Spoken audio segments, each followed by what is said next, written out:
Ven, alma amada, en est instante sagrado, cuando el mundo, on duum y el silencio es un susurro de Dios.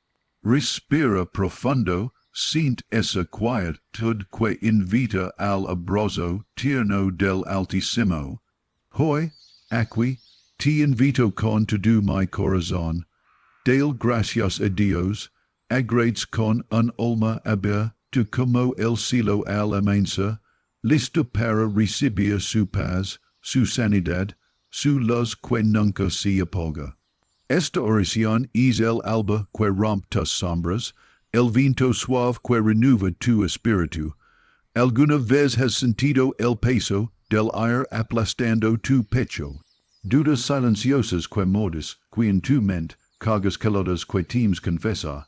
Escucha esta voz eterna, den gracias al Señor, porque Él es bueno, para siempre es su misericordia. Salmo 107, esa voz del salmista es bálsamo que acaricia tu alma cansada, su amor firme e inquebrantable te rodea ahora mismo. Estás envuelto en el abrazo eterno de su bondad, deja que tu corazón repita esta verdad suavemente, no importan los tormentos, ni la noche sin fin, el amenaza ya rompe en tu vida. La fidelidad del Señor es tu fortaleza, tu canto. En este momento, el Todopoderoso está a tu lado, susurrando valor en lo más profundo. El Señor está cerca de los quebrantados de corazón, rescata a los de espíritu abatido. Salmo 34:18, lo saints. La cercanía tierna de Dios a tus heridas, sanando cada fragmento roto, has una pausa conmigo, inhala su presencia, que su cercanía leen cada rincón de tu cercana esperanza viva.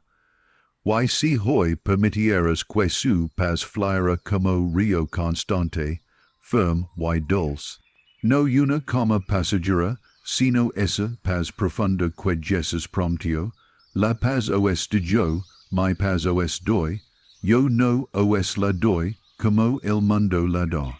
Juan 14:27, esa paz que como tempestades internas es tuya para abrazar. En este amenaza, Dios te invita a soltar cada carga, cada temor. Imagina, deposita tus ansiedades una por una en sus manos fuertes, cinchan, do como si aliviana tu alma bajo su cuidado. Echad toda vuestra ansiedad sobre él, porque él tiene cuidado de vosotros. 1 Pedro 5:7 que dulce llamado, que regalo de confianza, entregad al Creador que te cuida sin descanso. Mientras tu espíritu exhala liberación, inhala la promesa de restauración, él restaura mi alma, me guía por senderos de justicia, por amor de su nombre. Salmo 23:3 como el pastor que conduce con ternura a su rebaño, Dios te leva de vuelta, lejos del cansancio y la confusión, hacia pastos verdes de gracia y esperanza. Visualiza esos campos abiertos, ríos de misericordia, fluyendo para ti, restaurando momento a momento. Escuchas la voz del Espíritu Santo lamento más profundo, hacia un amor que nunca se suelta, un amor que recuerda cada lágrima y los transforma en ríos de gozo. Tú has contado mis vueltas, pon mis lágrimas en tu redil. Salmo 56:8 que maravilla, un Dios que exhora tus lágrimas, que ve tu dolor y lo convierte en testimonio de gracia. Permanes en este misterio un instante, como el dolor se vuelve alegría, como la debilidad se transforma en poder. Es la alquimia divina del amor de Cristo, derramado en la cruz, y vivo en tu corazón ahora, cuando sin debilidad, su fuerza se perfecciona en ti. Pero el mi dijo, ti basta mi gracia, pues mi poder se perfecciona en la debilidad. Por eso, con mucho gusto, más bien me gloriaré en mis debilidades. 2 Corintios 12:9. Y si tus flaquezas fueron alas, elevadas por su poder infinito. Escucha el latido del cielo, pulsando en esta oración matutina, un latido que dice, nunca estás solo, nunca olvidado. Dios es fiel, el que habita al abrigo del Altísimo morará bajo la sombra del Omnipotente. Salmo 91:1.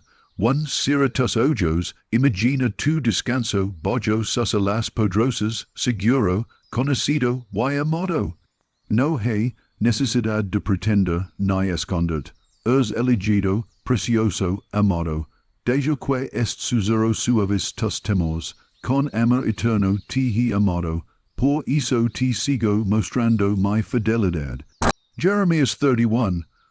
Est amor no es distante ni condicionado, es un fuego suave y feroz que llena cada grieta de tu corazón con luz.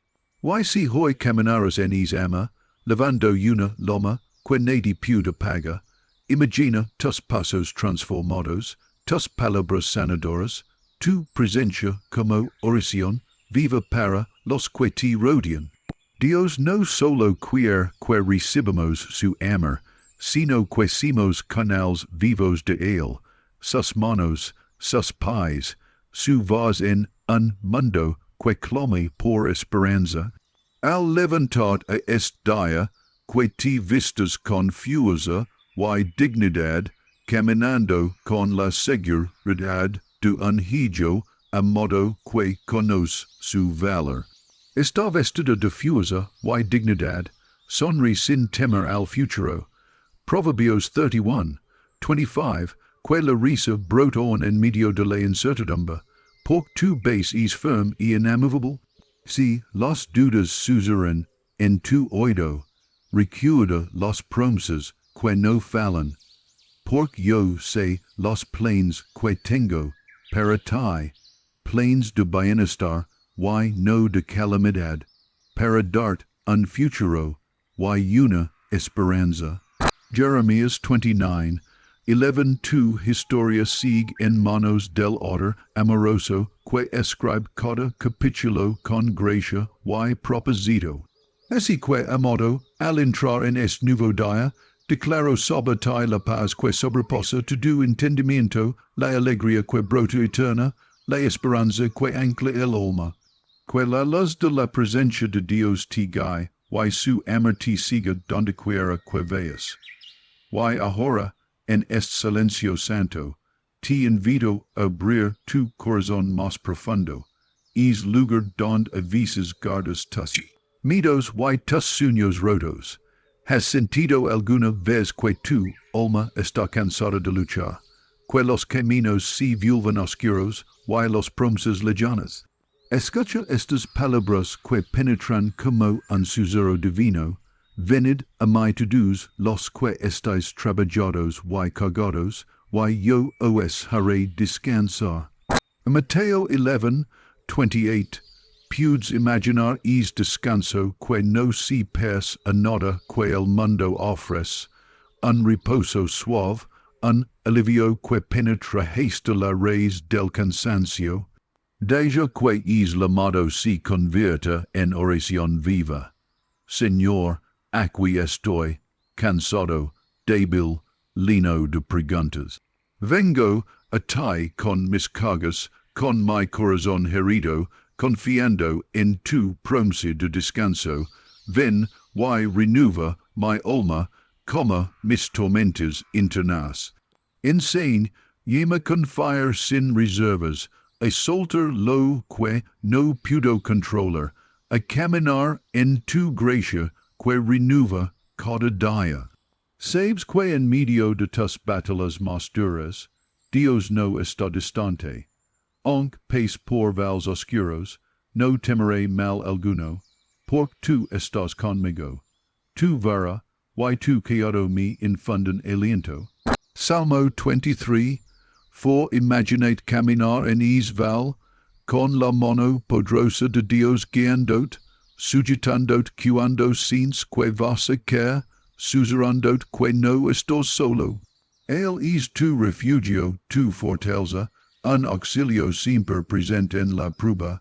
Al contemplar esta verdad, que sins, con peso que se disuelve, una esperanza que asoma como un rayo de luz en la sombra, que esa esperanza crezca dentro de ti, que se convierta en la melodía suave, que acompaña cada pensamiento, cada respiro.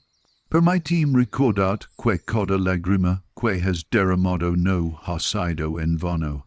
Dios los recoge, los exhora, y los convierte en fuente de vida y testimonio. Dios enjugar toda lágrima de los ojos de ellos, y ya no habrá muerte, ni habrá más llanto. Apocalipsis 21:4 pudes sentir la promesa de Isaías. Un día donde toda tristeza será transformada en alegría perfecta, mientras caminamos juntos en esta oración, abre tus manos y recibe la fuerza que el Señor ofrece. Porque no estás destinado a vivir en debilidad, sino en poder, en victoria. Pero vosotros recibiréis poder cuando haya venido sobre vosotros el Espíritu Santo. Hechos 1:8 es poder que transforma cadenas en libertad, que renueva mentes, que hace nuevas todas las cosas. Ora conmigo, Espíritu Santo, ven sobre mí, llena mi corazón de tu fuego, de tu presencia vivificadora. Renueva mis fuerzas, enciende mi fe, dame valencia para avance, aun cuando no vi el camino claro, que tu poder si mi sostén, mi alegría, y mi victoria diaria. Y en esa misma fuerza, escucha la voz suave, y firme que te llama a ser luz en medio de la oscuridad. ¿Qué significa ser luz hoy? Es levar esperanza donde hay desesperanza, amor donde hay heridas, paz donde hay caos. Vosotros sois la luz del mundo, una ciudad asentada sobre un monte no se puede esconder. Mateo 5:14 que esa luz brilla en ti, tan fuerte que nadie puede apagarla, que ilumina no solo tu camino, sino también el de otros que te rodean. Al caminar en esta luz, recuerda que tu valor no depende de tus circunstancias, sino del amor incondicional de Dios que te hizo y te llamó por tu nombre. Yo te he llamado por tu nombre, tú eres mío. Isaías 43:1 eres su hijo amado, conocido desde la eternidad, con un propósito divino que nadie más puede cumplir. En medio de las dudas y los temores, sostén esta verdad confusa. Que tu alma sea firme en la roca eterna, y que tu espíritu cante gozo porque el Señor es tu heredero, tu sostén, tu esperanza segura. Cierra los ojos y siente como esa certeza llena tu ser. Eres amado más allá de toda medida, sostenido por un amor que nunca falla, llamado a una vida abundante y plena. Termino esta parte de nuestra oración con una bendición sobre ti, que la paz de Dios, que supera a todo entendimiento, guarde tu corazón y tu mente en Cristo Jesús. Que su amor te envuelva, te sane y te fortalezca, que camines con confianza, sabiendo que cada día está en sus manos perfectas. Si esta oración ha tocado tu corazón, escribe amén, y permite que estas palabras se arraigen en tu espíritu. Comparte esta oración con alguien que necesita esperanza hoy, y recuerda que nunca estás solo. Dios camina contigo, hoy y siempre. en este instante sagrado, te invito a abrir tu alma a la ternura infinita de nuestro Padre Celestial, que conoce cada rincón de tu corazón, cada sombra y cada luz. ¿Has sentido alguna vez que Dios te habla en el silencio, cuando todo persquieto y el mundo se detiene? Él susurra palabras de vida. Porque yo sé los planes que tengo para ti, afirma el Señor, planes de bienestar y no de calamidad, para darte un futuro y una esperanza. Jeremías 29:11 permite que esta promesa penetre profundamente, que suene como un ancla firme en el mar tempestuoso de tus pensamientos. Tal vez hoy te sientes pequeño, débil o inseguro, como si las montañas a tu alrededor fueran demasiado altas para escalar. Pero Dios te recuerda que no estás solo en esta subida. Con Dios hermos prosas, Él hablará a nuestros enemigos. Salmo 60:12 Imaginate de pie, firmes y valientes, sostenido por su poder y su fidelidad, enfrentando cada desafío con la confianza de que nada puede separar de su amor. Puedes sentir esa fuerza creciente dentro de ti, es fuego sagrado que no se apaga, que arde suave y constante, record, and dot tu identidad como hijo amado. Mas el que se une al Señor es un espíritu con él. 1 Corintios 6:17 No estás separado, ni aislado, estás unido a la fuente de toda vida, a la fuente de toda gracia. Al contemplar esta unión divina, dejet envolver por un profundo sentido de pertenencia y propósito. Porque Dios no solo te llama para existir, sino para brillar, para ser testimonio vivo de su amor en medio de un mundo sediento. Así alumbra vuestra luz delante de los hombres, para que vean vuestras buenas obras y glorifiquen a vuestro Padre que está en los cielos. Mateo 5:16 Imagina caminar en esa luz, levando la esperanza y la sanidad que el mundo tanto necesita. ¿Qué pasaría si hoy decidieras ser esa chispa que enciende el fuego del amor divino en cada persona que encuentras? Que tus palabras son bálsamo, tus acciones son testimonio, y tu presencia un refugio seguro. Dios te ha dotado con dones, con un propósito especial para esta temporada. Porque somos hechura suya, credos en Cristo Jesús para buenas obras, los cuales Dios preparó de antemano para que anduviésemos en ellas. Efesios 2:10 Hoy es el día para descubrir esas buenas obras, para caminar en ellas con gozo y confianza. Pero no olvides que el camino puede tener momentos de desánimo, de pruebas y de oscuridad. En esos momentos, vuelve a las promesas, al consuelo del Padre que nunca falla. No temas, porque yo estoy contigo. No desmayes, porque yo soy tu Dios que te esfuerzo. Isaías 41:10 Respira hondo y siente esa fuerza renovadora que Dios ofrece para cada jornada. A través de cada lágrima, cada alegría, cada suspiro, Él está contigo, sosteniendo con manos amorosas. Jehová es mi pastor, nada me faltará. Salmo 23:1 Esa es la verdad que sostiene tu vida, un manantial inagotable de paz y provisión. Que esta oración siga elevándose como incienso, so dulce ante el trono de gracia, que cada palabra se simila plantada en tu corazón, germinando esperanza, fe y renovación. Ahora al cerrar tus ojos, permite que el Espíritu Santo derrame sobre ti un río de bendiciones, llenando de gozo, fortaleza y sabiduría.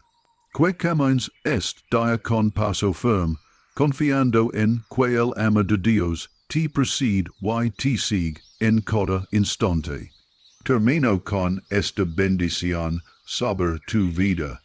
Que el Señor te cubra con su gracia, te guíe con su luz y te envuelva con su paz eterna. Que tu corazón se mantenga firme, lleno de esperanza, y que el ama de Cristo sea el ancla que nunca se rompe. Si esta oración ha tocado tu corazón, susurra un amén, y guarda esta bendición en tu alma.